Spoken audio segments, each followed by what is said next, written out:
Quero convidar você a abrir a sua Bíblia em Atos dos Apóstolos, capítulo 2.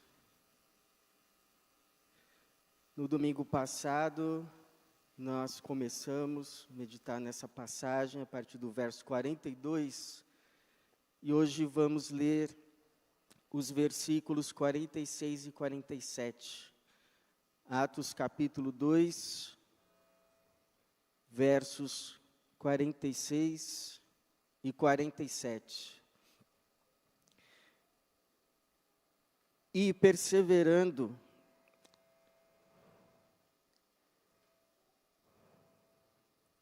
Atos 2, 46, 47.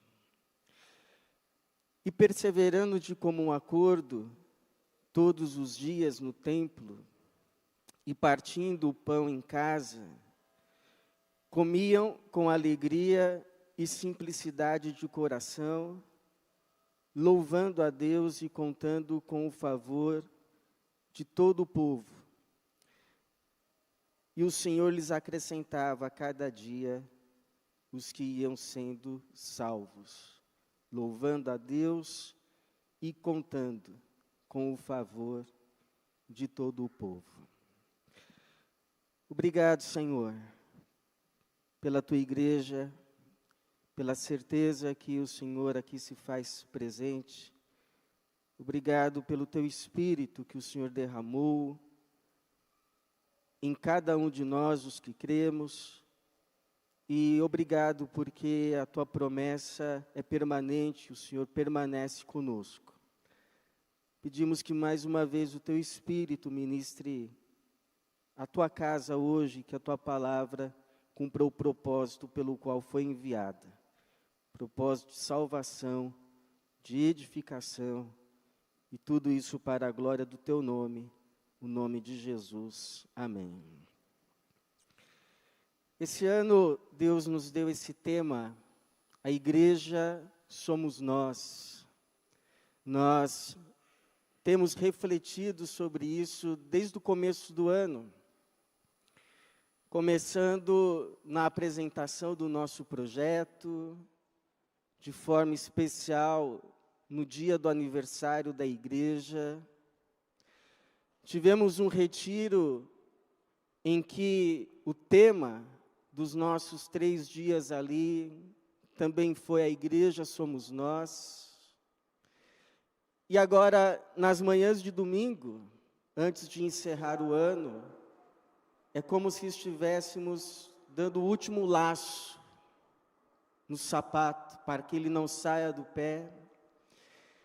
E nos perguntando uma pergunta muito específica, ok, mas o que significa afirmar que a igreja somos nós em tudo o que a gente faz como igreja? Quais são as implicações de dizer, ok, a igreja somos nós, não apenas naquilo que somos como igreja, mas no que fazemos dominicalmente, ou mesmo semanalmente, como igreja. Quais são essas implicações, uma vez que não estamos dizendo que a igreja somos nós, apenas porque precisamos de um tema para o ano. Não, nós estamos afirmando que a igreja somos nós como verdade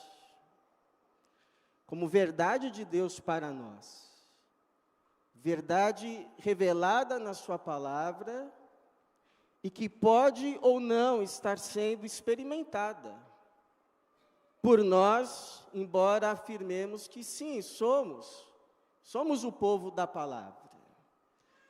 Você sabe que a igreja nasce no dia do Pentecostes. Nesse dia, Jesus cumpre a sua promessa, ele derrama o seu Espírito. E esse Espírito que antes vivia entre os discípulos, passa agora a viver nos discípulos. Jesus passa a viver em cada um dos seus e surge então a sua igreja. Surge o corpo de Cristo e o Lucas, vai nos oferecer um primeiro retrato de o que aconteceu quando isso aconteceu. O que aconteceu quando Jesus, que antes estava entre eles, em corpo, agora está no céu, mas cumpre a sua promessa de não os deixar sós, cumpre a sua promessa de derramar sobre eles a promessa do Pai, 50 dias após a sua ressurreição. O Lucas vai dar um retrato dessa igreja que nasce, o retrato dos seus primeiros dias, como ela era, como ela vivia, o que ela fazia. E esse retrato é como se fosse uma medida, como se fosse uma moldura, como se fosse assim, uma referência deixada para nós nas Escrituras, para que cada geração posterior de cristãos pudesse pegar então esse retrato e, olhando para esse retrato, comparasse com o que somos hoje, como vivemos hoje, o que fazemos hoje como igreja. Então, termos uma referência para onde devemos ir. E aí o Lucas, que nos oferece esse primeiro retrato dessa igreja que nasce, dessa primeira célula, de onde viriam tantas outras, como a nossa hoje aqui, ele vai nos dar um retrato do que essa igreja fazia.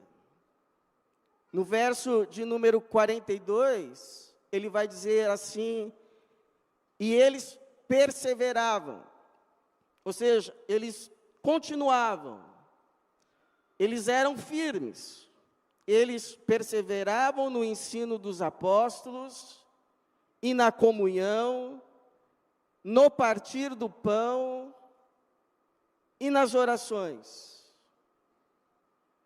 Alguém pode olhar para esse versículo e dizer assim: pastor, eu vejo aqui que eles praticavam o ouvir do ensino dos apóstolos, eles praticavam a comunhão, o Espírito de Jesus neles fazia-os viver não apenas para ganhar o próprio pão, mas eles partiam o pão,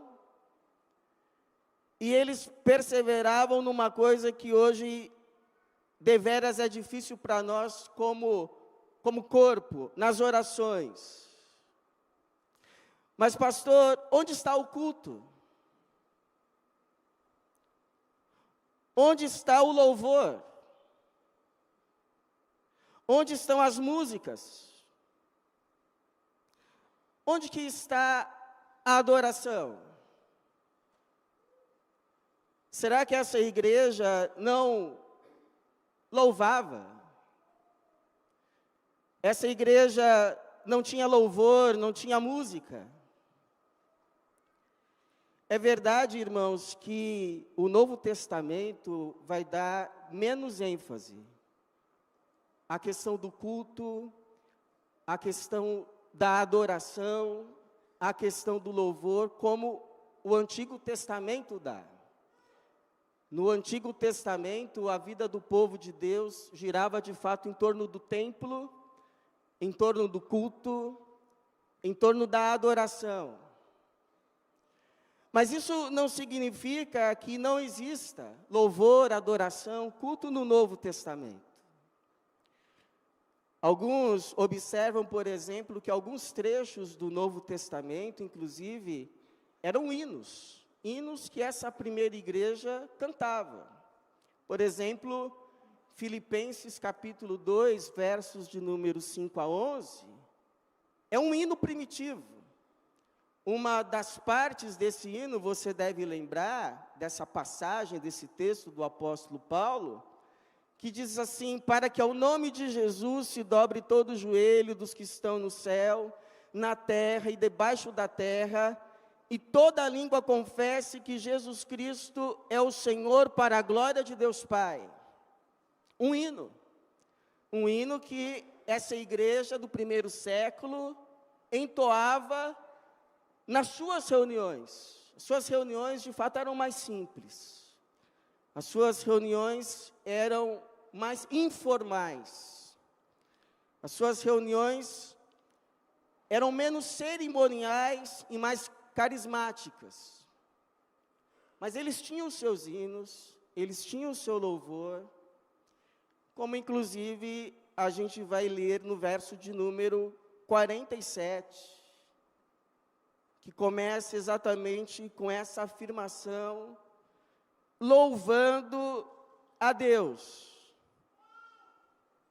Verso 46, e perseverando de comum acordo todos os dias no templo e partindo o pão em casa, comiam com alegria e simplicidade de coração, louvando a Deus. E esse louvando a Deus se refere àquele eles, do verso de número 42. E eles perseveravam no ensino dos apóstolos e na comunhão, no partir do pão e nas orações, e acrescente aí, verso 47, louvando a Deus. Faziam todas essas coisas, ou melhor, o Espírito de Jesus, que agora estava neles, fazia todas essas coisas por meio deles, e uma delas era louvando a Deus. Então a pergunta, irmãos, que nós precisamos responder com base principalmente no Novo Testamento, porque nós somos a igreja do Novo Testamento. O que significa afirmar a igreja somos nós, também na adoração? Domingo passado nós vimos a igreja somos nós na oração. Mas a nossa pergunta hoje é: o que implica dizer na prática? Não na teoria. Na nossa prática de igreja, na nossa vivência como igreja. Afirmar a igreja somos nós. Também na adoração. Também no louvor. Também no culto. O que significa? Primeira verdade parece óbvia. Afirmar que a igreja somos nós também na adoração é afirmar que toda a igreja, sem exceção, sem qualquer distinção, até aqueles que dizem, pastor, eu não canto nem no banheiro, todos são chamados à adoração. Todos são chamados ao louvor. Todos aqueles em que o Espírito de Jesus habita é chamado ao culto do Senhor. Porque eu pergunto a você, Jesus louvava a Deus? Nós temos no Novo Testamento pelo menos 3 registros de Jesus louvando a Deus. Uma vez é quando ele se enche de alegria no Espírito e ele exclama: graças te dou, ó Pai, Senhor do céu e da terra, porque ocultaste estas coisas aos sábios eruditos e as revelastes aos pequeninos. Sim, ó Pai, porque assim o quiseste. Jesus louvando a Deus.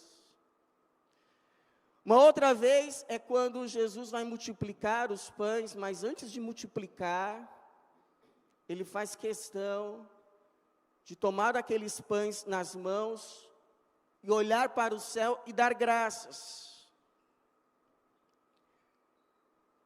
E uma terceira vez em que Jesus louva a Deus é num dia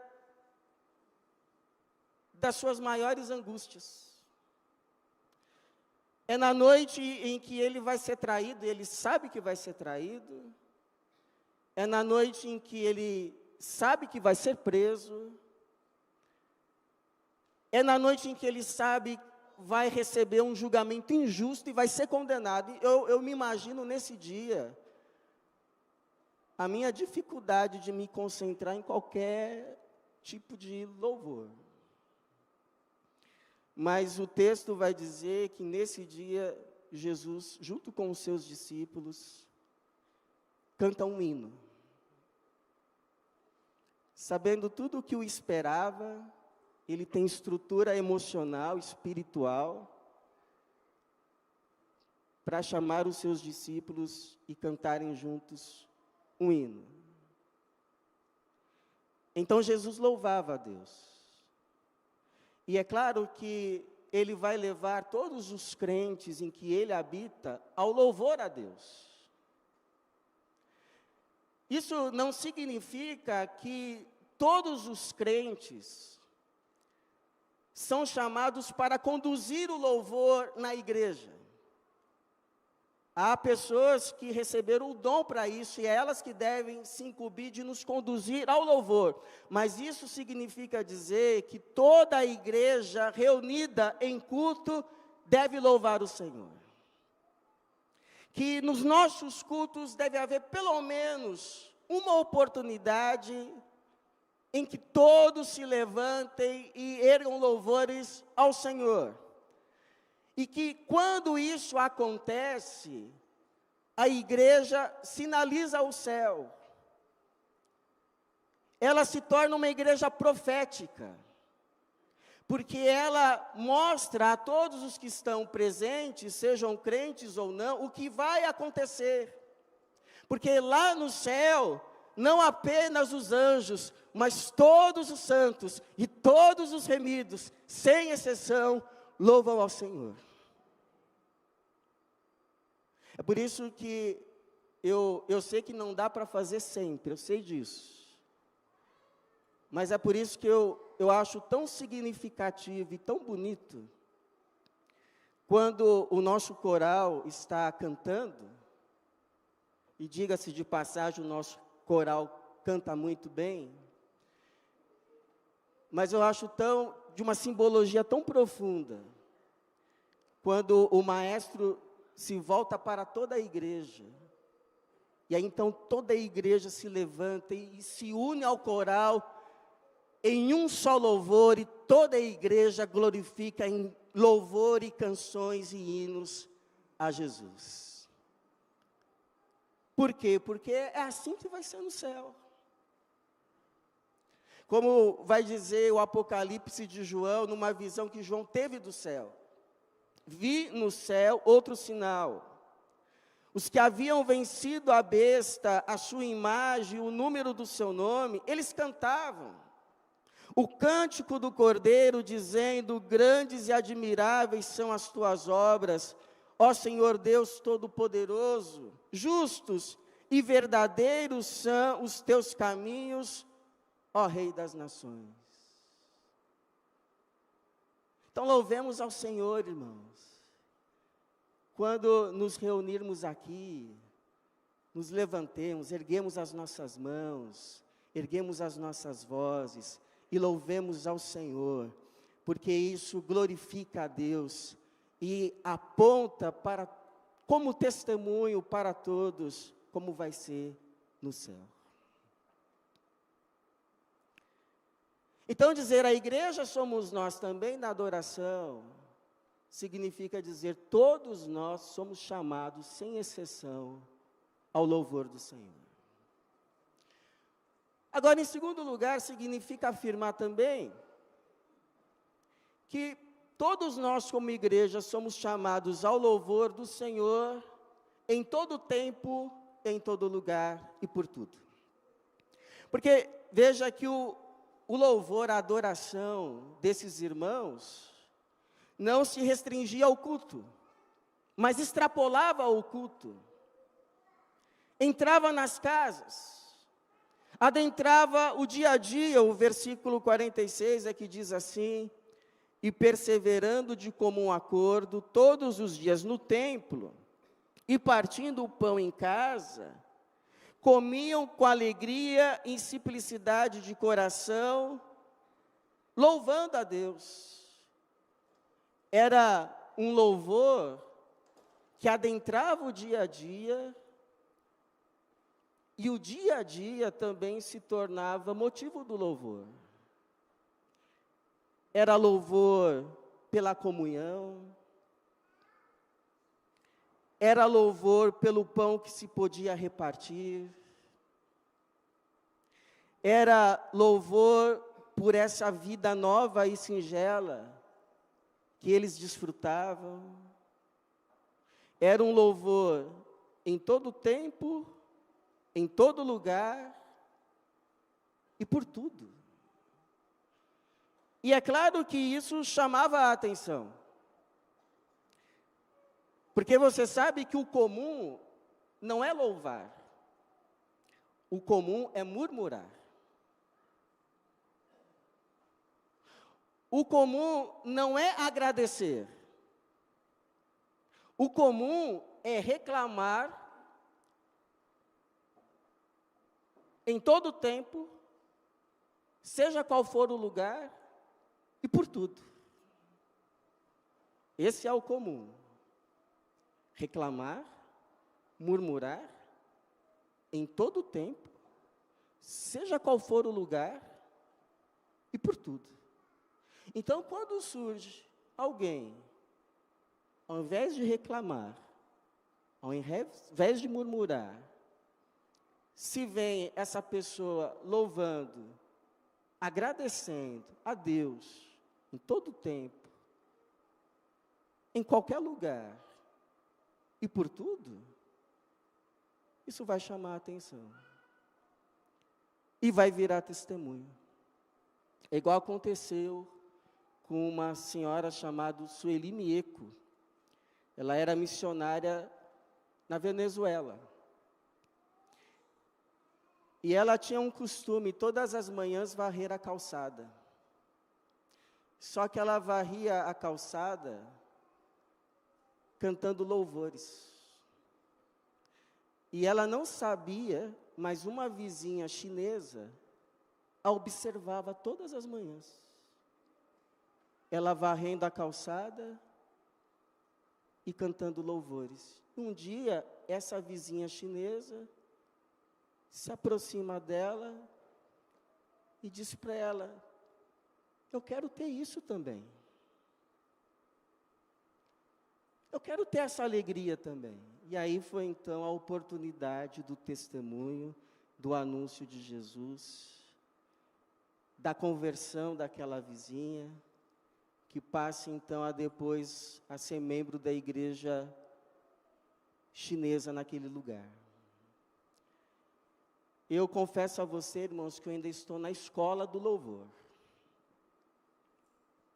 Se você também está ainda na escola do louvor junto comigo, então nós somos convidados a orar que o Senhor nos dê a graça de poder dizer como o salmista: louvarei ao Senhor em todo o tempo, o seu louvor estará continuamente na minha boca. Que o Senhor nos dê essa graça. Em vez de sermos do povo que murmura e reclama, em todo o tempo, seja qual for o lugar e por tudo, o Senhor nos dê a graça de fazermos parte do povo que louva a Deus em todo o tempo, em todo lugar e por todas as coisas. Porque inclusive o apóstolo Paulo vai dizer que essa é a vontade de Deus para nós em Cristo Jesus. Eu estou na escola, mas eu faço essa oração. Agora, em terceiro, irmãos, dizer que a igreja somos nós, também na adoração, significa dizer que toda a igreja é chamada ao louvor, em todo tempo, em todo lugar, por tudo, e mais com uma vida que é um louvor e que leva outros ao louvor. Porque você veja que esses irmãos, eles louvavam a Deus, mas essa vida que era um louvor, não tinha efeito apenas na igreja, ela extrapolava a igreja. Porque o versículo 47 vai terminar assim: louvando a Deus e contando com o favor de todo o povo. E em uma outra tradução, a sua pode estar assim: e caindo na graça de todo o povo. Ou seja, nem todo o povo se unia a eles, mas os tinha em estima. Eles eram estimados, eles eram prezados, eles eram tidos em boa conta. E você sabe por que isso é interessante? É porque uma das reclamações do Senhor no Antigo Testamento é que os gentios blasfemavam do nome do Senhor por causa do povo do Senhor. Romanos 2:24 vai dizer assim: pois como está escrito, por vossa causa o nome do Senhor é blasfemado entre as nações. Por vossa causa, o nome do Senhor é blasfemado entre as nações. Ou seja, aquilo que a gente faz ou não faz, como povo do Senhor, pode levar outros ao louvor do Senhor ou à blasfêmia do nome do Senhor.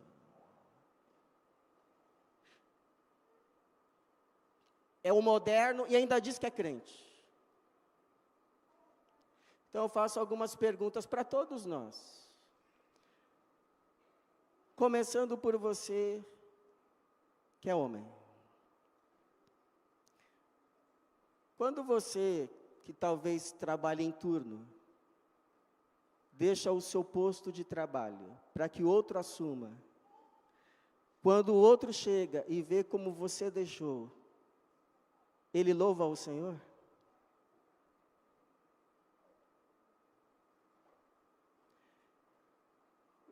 Você que é mulher, quando o seu esposo vê no final do mês o extrato do cartão, ele louva o Senhor?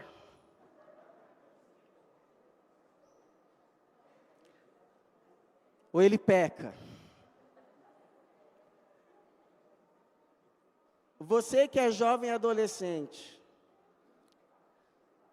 quando a sua mãe entra no seu quarto, ela louva ao Senhor? Ou ela grita ao Senhor? Aí você vai dizer assim: ah, pastor, mas é assim, é em tudo assim? É em tudo, irmão. É em tudo. O culto que a gente presta aqui é só uma fração do nosso culto, que continua lá fora, em tudo que a gente faz, em tudo onde a gente coloca as mãos, tudo que a gente está fazendo lá fora é culto. Tudo que a gente faz ou não faz pode levar outros para mais perto de Deus, para o louvor do Senhor, ou não. É por isso que um dos pedidos que eu fiz essa semana é que a primeira coisa que se faça aqui, nos dias da semana, e que se inclua também os fins de semana, é que se varra a nossa calçada. Por quê? Eu não quero que ninguém, ao andar na calçada da igreja, peque. Pise em alguma coisa e peque. Eu quero que ao andar aqui na nossa calçada, as pessoas vendo a diferença, elas deem graças a Deus por isso. Porque não é isso que Jesus disse? Que os homens, brilhe a vossa luz diante dos homens, para que eles vejam as suas boas obras e glorifiquem o vosso Pai que está nos céus. Então, o que significa dizer? A igreja somos nós também na adoração. Toda a igreja é chamada ao louvor, em todo tempo, em todo lugar, por tudo, e com uma vida que é um louvor e leva outros ao louvor. A minha oração, irmãos, é que o nosso louvor aqui aponte sempre para o céu. Adentre a nossa vida no dia a dia e que leve outros ao louvor do Senhor, para a glória dele e o louvor do seu santo nome. Amém.